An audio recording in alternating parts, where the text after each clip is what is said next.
Hello peeps and hello peppers and happy 26. And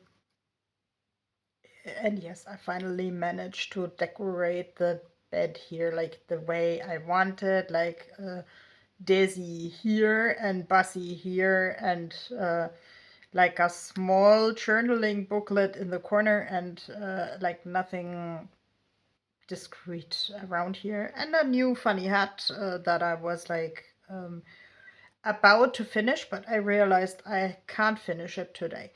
And I got an interesting request, like to make a video about New Year's resolutions for um, autistic people. And actually, Auntie Google has some ideas to that. And yeah, even really, I was surprised there comes something out if I put in New Year's resolution and autism. Um, like already the first hit was an article by someone called Nicholas Bowles. I don't know him personally, and I didn't know this website. And I mean, it's called iamautism.org.uk. Maybe it's really time to indicate sources here on my YouTube channel. Just tell me if you are interested, if I should and could link web pages, if that is something. I don't have any experience with this, but like in university, I learned I always at least have to reference people. And let's say the point is that this Nicholas Bowles talks from the point of view, or addresses the point of view of an adult autistic person. All other pages that I found in Google were rather for the parents of autistic children, who are, of course, also important, but let's say I don't have children, and there are medical indications that I will never have them. So actually, one of my personal resolutions is to take care of myself and my inner child. So I was definitely more interested in the ideas article on I am autism. Like, even though I would personally never say I am autism, because this is only one of my multiple layers of being and layers of disability. And okay, so the favorite tip by Nicholas Bowles that stuck with me was create sensory spaces.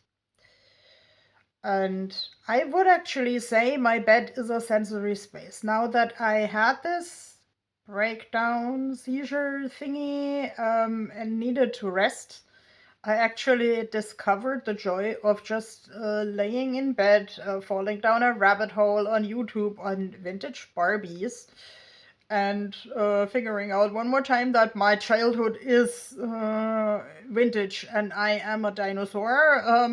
But I can enjoy being a dinosaur because this guy that is much younger than me actually appreciates these things, these Barbies, as a cultural history and like stories behind it. So that could even, like the stories behind that could even connect generations.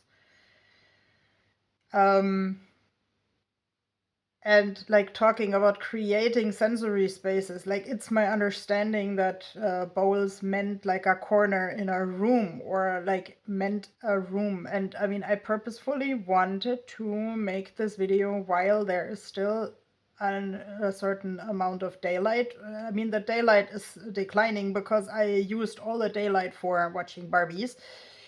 And I don't know if you can hear the church bells ringing like probably they are going to celebrate the new year in the church too now. But yeah, one of the tips of Bowles was also create a no list that is like for social obligations and so. So today the church is definitely on my no list because I wasn't even finished the thought with the bed. Let's say due to the fact that I hardly could move the last couple of days, I actually also okay, I went into the shower for the first time in many days. Um, yeah, I cleaned up myself also with the help of other people and washing clothes. So, but okay, the shower in this time was pleasant because absence makes the heart grow fonder, and because I warmed the water up a longer time, and then actually I was like without any clothing in the bed for many hours, and I mean I always mostly have the curtains closed. Like, of course, if people would visit me and announce they're coming, then I would probably, for instance, have such a house dress that is easy to put on. Yes, one of my New Year's resolutions could be to actually pick out the clothing out of my closet where the fabric has become some sort of uncomfortable or something. That actually also bridges the thought to the Barbies again, because like with some Barbies from the 70s, 80s, 90s, and so forth, um, if you have this artificial leather, let's say the surface comes off and they are really like flaky and crumbly and like no matter how good care someone took of them. Um, so yes, I need to be a little bit of, let's say, Barbie from the Barbie movie, who suddenly figured out that like her feet were aging and her house was not necessarily accessible. I mean, like, have you seen the Barbie movie? I think, if I remember properly, Barbie actually just hops down the house. Don't try this at home. Like, just because there is no staircase and no elevator, and of course, some critics have also emphasized that Becky, her friend in a wheelchair, can't enter this house, but okay, now there is the question: how intelligent is Barbie, or how, let's say, how sightful of the bigger picture, um, or how sightful of the bigger picture are the creators of Barbie? Uh, because Barbie and Becky could also have the conversation: where can we actually meet, where we both can have enough space? And that's actually, let's say, part of my yes list of the year, that I want to really negotiate with people where can we find a middle ground. And if I don't find a certain middle ground with people, then I also will have to accept the idea that these people leave my life. And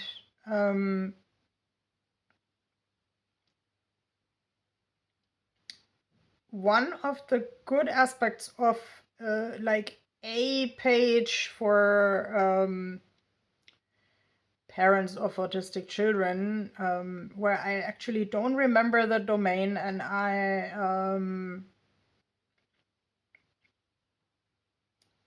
think they had a puzzle symbol that is upsetting to some autistic people, but like the raisin that I found in the cake was the difference between self-care and self-compassion. Like, self-care is a one-time escape, sort of like a bubble bath, and self-compassion is like a ritual, such as reading a book, in the evening. So I am still trying to find my self-compassion ritual. And here's another raisin of a cake that I found a couple of years ago in a private conversation or a small group conversation with a therapist with who I don't necessarily agree on all levels, but this was the wonderful raisin. Um, don't say, yeah, this year I'm going to do yoga every day, but do yoga or budgeting or whatever it is, maybe for like 1 month. And if it doesn't work, uh, then you have tried and then it's still a win. And of course, this page on Facebook that I follow, Brains and Spoons, has said, well, everybody makes New Year's resolutions, but have you thought of maybe your small glimmers of hope? So yes, I began actually the evening yesterday with a small glimmer of hope because like someone asked me to participate in an illustrated book for wildlife conservation, and then let's say the conversation went a little bit on and on about actually like totally unrelated things, but then it turned out that the wildlife conservation is about like one of my favorite animals uh, that is related to the sea monster. So and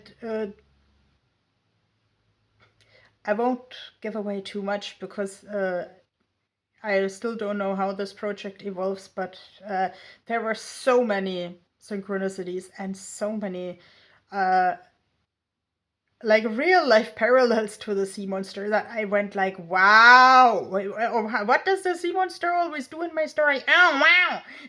So this gave me hope. This gave me hope to have like an influence on the world with my art.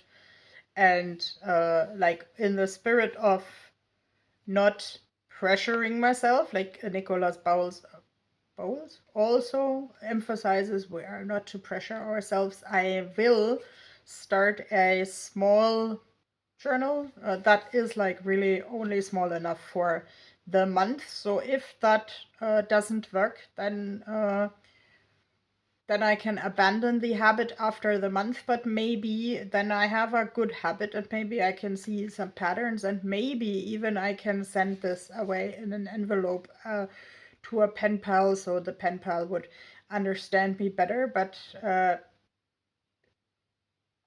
let's say, even though I couldn't move, I basically spent yesternight in bed wiggling my hips to the rhythm of this song by Will Smith, Miami, party in the city where the heat is on, all night on the beach till the break of dawn. Because, like, of course, Miami is also associated with a particular favorite animal of mine. And actually, I also have a lovely memory, like when this song came out new in 1998, talking about me being a dinosaur. There was a party in my school where, like, let's say everybody had to contribute something, and I was actually seated in a wheelchair to sell the waffles. And actually, this was a for me, this was actually really cool. I mean, like, of course, I'm skeptical when people put me in a role, but actually, in this case, they had the right instinct to give me a task where I had to talk to people and where I also had to handle people relatively logically. Of course, it was like really stupid that I couldn't set boundaries at the time when someone said they were not going to pay for the waffle because blah blah. But okay, maybe this is like my self-compassion thing to learn to set boundaries better. Because I also learned yesterday that if I understand that right, favorite animal, also known as the manatee, can beat other creatures with a tail if it's angry. So I wanna allow myself to be angry, but also I want to allow myself to be happy about the small things. So bye bye and ow wow.